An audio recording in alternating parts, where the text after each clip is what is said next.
İstanbul Havalimanı İGART Sanat Projeleri için buradayız.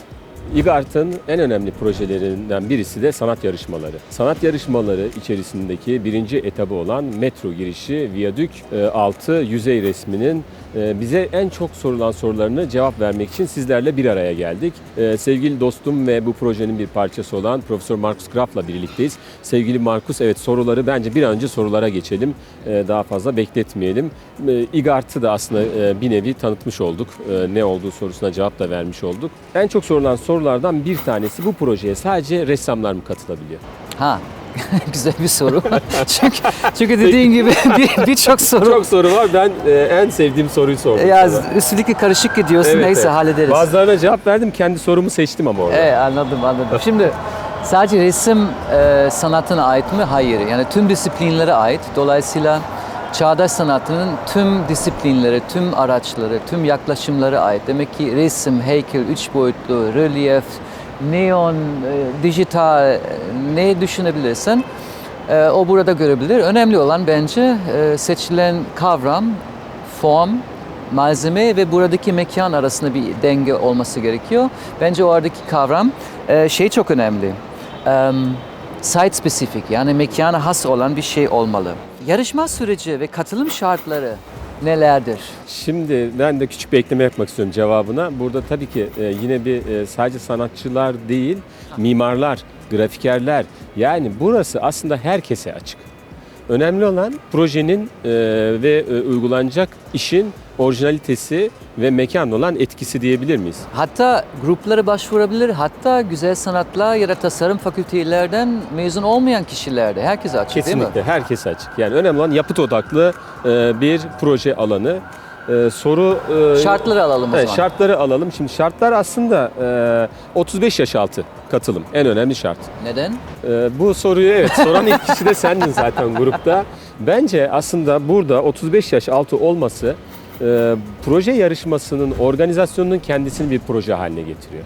Çünkü karşımızda görmüş olduğunuz bu heybetli alan, bu görkemli bir yüzey var burada.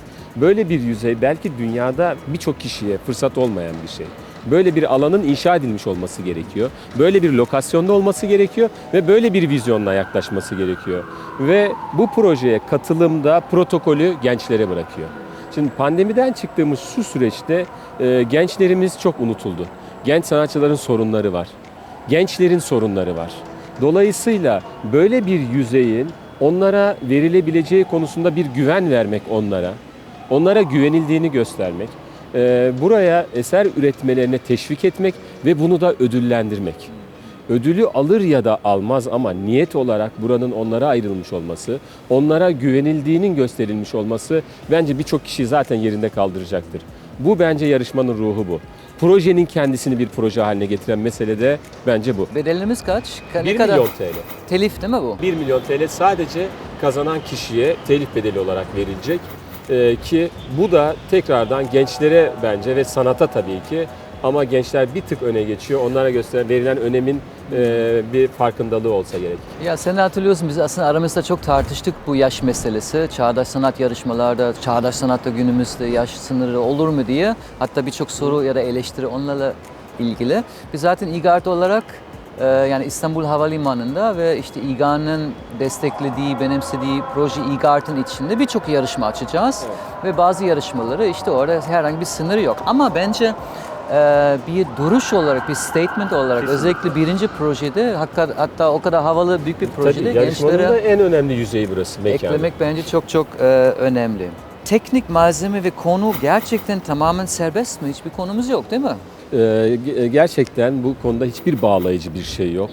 Bu yarışmanın ruhundan bahsettik. Bu da onu yansıtan bir şey. Hiçbir şekilde teknik, malzeme, konu sınırlaması, dayatması yok. Hatta ve hatta sanatçıların kendi üslupları doğrultusunda bir şey yapmaları bile gerekmiyor. O yüzden mekanla etkileşimli, buraya özgü, buradaki etkisi çok önemli. Daha fazla ipucu vermeyelim çünkü bir taraftan da yarışmanın jürisi konumundayız.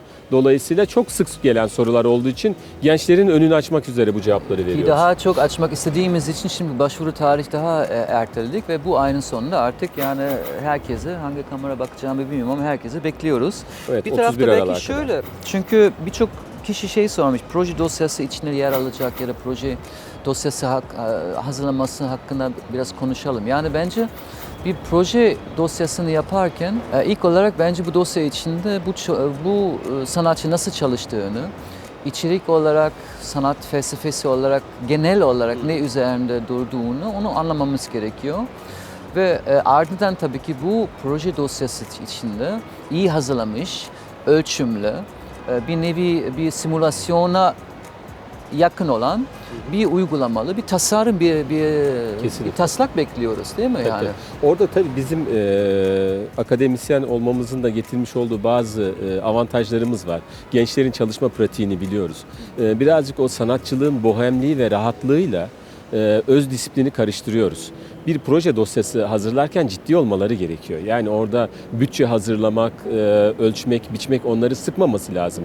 Bunlara alışmaları lazım ki bu tür platformlar karşılarına çıktığında rahat tepki verebilsinler ve kendileri katılabilsinler. Hatta şimdi biz henüz dosyalara bakmadık ama merak ediyorum işte senin biraz önce bahsettiğin proje dosyası o konuda tasarımcılar ya da mimarlar çok daha deneyimli. Umarım bizimkiler yani sanatçılar da iyi hazırlıklı. Tabii bu kimsenin biliyor. gözünü korkutmasın ama. Çünkü orada belirlemiş olduğumuz standartlar olabilecek standartlar. Zaten bu standartları olmadan işte Tabii. biz nasıl ölçeceğiz, Tabii. nasıl değerlendireceğiz ve buradaki standartları, proje dosyasını önceden hazırlamayan sanatçı, tasarımcı sonra da buradaki uygulamada çok da başarılı olacağını düşünmüyorum. Ama bir taraftan asıl olan tasarımın kendisi. Burada çok da fazla kendilerini sıkıntıda hissetmesinler. O tasarımı her türlü malzemeyle yapabilirler. İlla ki de bilgisayar ortamında yapmak zorunda değiller. Başka malzemelerle de kendilerini ifade edebilirler. Bu yüzden proje dosyasındaki taslağın da malzeme sınırlaması yok. Projesini en iyi ifade edecek malzemeyle o eskizlerini hazırlayabilir. İşte nereden öğrenecekler? Şimdi başvuracaklar, işte deadline'lara dikkat edecekler. Biz ne zaman açıklayacağız? Nasıl açıklayacağız? Evet, sorunun cevabı www.igart.istanbul adresinde bütün bilgilerimiz tüm detaylarıyla mevcut, indirebiliyorlar. Hatta burasının çok güzel bir 3D şeyi var, gezilebiliyor, görülebiliyor. Oradan görüntüler alınabiliyor. Dolayısıyla bilgiye ulaşma konusunda web sayfasında tüm detaylı bilgiler var. Birden fazla takımla başvurabilir miyim? Kaç çalışmayla katılabilirim? Grup halinde katılabilir miyim? Şimdi grup halinde kesinlikle katılabilirsiniz. Hatta çağdaş sanatının praktiklerine ve sergilere baktığında hem küratörler hem sanatçılar grupları sıkça son dönemlerde görüyoruz ve çok da mantıklı bana geliyor. Özellikle bu kadar multidisipliner bir proje alanında belki farklı disiplinlerden gruplar gelebilir. Düşünsene mimarlar, mühendisler, sanatçılar beraber bu arada harika bir şey yapabilirler. Dolayısıyla grup halinde başvurabilirler. Galiba iki proje öneriyle değil mi? İki projeyle katılabiliyor ve grup temsilcisi belirlemeleri gerekiyor. Süreç bazında kurumun onunla irtibat kurması için ama grup halinde de çalışabiliyorlar. Biz bayağı her şeyi açık bıraktık ya. Dedik ama işte önüne herhangi bir engel koymamak niyeti bu yarışmanın. Bir de şöyle bir soru var sevgili Markus. Mutlaka diyor buraya çıkıp burada diyor böyle uygulayarak mı yapmam lazım? Yani eğer biz Rönesans döneminde olsaydık ve Michelangelo gibi bir sanatçı olsaydık ki işte tavan resmi altında işte iskele üzerine durup ve onları yapardık. Yok. Sanatçı isterse tabii ki yapabilir.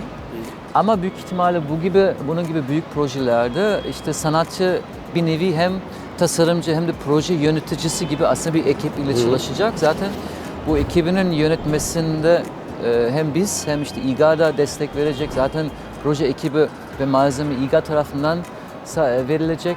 Dolayısıyla yükseklik korkusuna sahip olan ve ben nasıl çıkacağım falan diyen kişiler korkmasınlar. Çıkmak isterlerse çıksınlar ama büyük ihtimalle sanatçı onun yönetiminde. Demonte çalışabilir yani. Evet, yani iskele vesaire hepsine vinçleri vesaire yapılır ama ölçekli bir şekilde dışarıda çalışıp buraya montajını da yaptırabilir. Evet. Boyayla çözüm üretmek zorunda değil. Her türlü malzemeyi rahatlıkla kullanabilir. Bu arada kalıcı bir eser. Onu da söyleyelim. Yani ki. Sanatçı telif alır ama bir nevi aslında buradaki yapıt havalimanının bir parçası mekanın olacak. bir parçası olur ve belki şunu tekrar altını çizeceğim. Çünkü insanlar bazen nerede olacak falan diye anlamıyorlar. direkt işte havalimanının girişlerinin önünde, otoparkların arkasına ve en güzeli Metro metronun girişinin tam karşıladığı bir yer. yani havalimanının aslında göz bebeği olan bir mekanda duruyor burası. En önemli soruları bir özetleyecek olursak eğer konu serbest, malzeme serbest, uygulama bedeli İGAR tarafından karşılanacak. İşin odağında tasarımın kendisi var. Aynen. Çalışmanın odağında o var ve sanatçılar illaki yukarıya çıkıp uygulama yapmak zorunda değil. O gerekiyorsa elbette çıkabilir. Kendi kontrolünde uygulamayı birisine de yaptırtabilir. Aynen. Ve daha fazla sorunuz varsa hem web sayfasındaki maile hem de bize sosyal medyalardan Son sorumuz şimdiye o kadar zaten. yaptığınız- Son sorumuz şu. Var mı? Aklıma takılan sorular hakkında Ha. kime danışabilirim? Bize danışabilirsiniz. Hem İGA proje olarak ve ekibi olarak hem de işte bize diğer işte danışma ya da yürütme kurulundaki üyeleri ulaşabilirsiniz. Günümüzdeki sosyal medyalar sayesinde Evet. biz çok yakındayız. Bu yüzden sorunuz varsa bundan sonra artık bize ulaşsınlar. Web sayfasında sıkça sorulan linkimizden de ulaşabilirler. Bir de tabii ki tasarımın sadece buraya özgü olması gerekiyor. Daha önce herhangi bir yerde sergilenmiş referansı olan çalışmalar, tasarımların kabul edilmeyecektir. Sonra telifle ilgili sıkıntılar yaşayabilir. Evet, sevgili genç sanatçılara, çağdaş sanatçılarımız, birçok sorunlarınız vardı. Birçok cevap vermeye, bulmaya çalıştık. Umarım faydalı oldu. Aklınızda birçok soru daha olabilir. Aklınıza başka bir şey gelebilir. Dolayısıyla bundan sonra işte hem e-mail olarak hem de sosyal medya olarak bize direkt olarak da ulaşabilirsiniz. Lütfen başvurun, bizimle beraber olun, aktif olun. Mutlaka sizin önerilerinizi bekliyoruz.